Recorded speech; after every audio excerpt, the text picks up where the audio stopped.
Peringatan hari lahirnya Pancasila tahun 2024 berlangsung dengan hikmat di Galanggang, Balai Kota Padang, Sumatera Barat. Upacara dengan Paskibraka Kota Padang bertugas sebagai pengibar bendera dan diikuti Forkopimda serta ASN di lingkungan Pemko Padang dan siswa Kota Padang. Dengan mengusung tema mempersatukan masyarakat dengan perbedaan suku, agama, dan budaya dan bahasa dalam menyongsong 100 tahun Indonesia Emas yang maju, mandiri, dan berdaulat, Pejabat Wali Kota Padang Andre Algamar mengajak seluruh masyarakat untuk terus menjaga kolaborasi, kerukunan dan keutuhan dalam kehidupan sehari-hari sebagai wujud pengamalan nilai-nilai Pancasila. Diharapkan agar semua pihak harus turut serta merawat Pancasila sebagai dasar negara dan falsafah hidup bangsa dengan mengamalkan nilai-nilai Pancasila dalam kehidupan sehari-hari dan membumikan butir-butir Pancasila.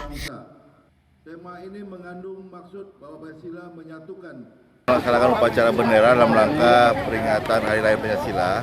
Intinya kita bagaimana merawat anugerah Pancasila di Kota Padang. Cara yang terbaik merawatnya adalah mengamalkan nilai-nilai Pancasila dalam kehidupan sehari-hari, membumikan bagaimana betul-betul Pancasila, semua hal-hal baik dari Pancasila itu anugerah yang harus dirasakan dan dibudayakan oleh masyarakat kita. Dan ini merupakan intinya bagaimana supaya Pancasila sebagai dasar negara dan juga falsafah hidup bangsa dibumikan, nilai-nilainya bisa dirasakan masyarakat. Upacara Hari Lahir Pancasila 1 Juni 2024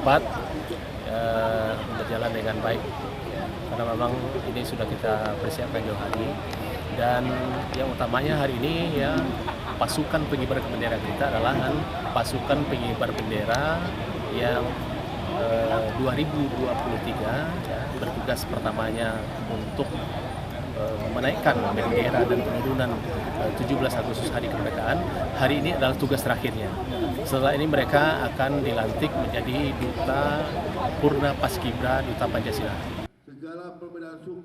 Dari Padang, Sumatera Barat, Budi Sunandar, iNews melaporkan.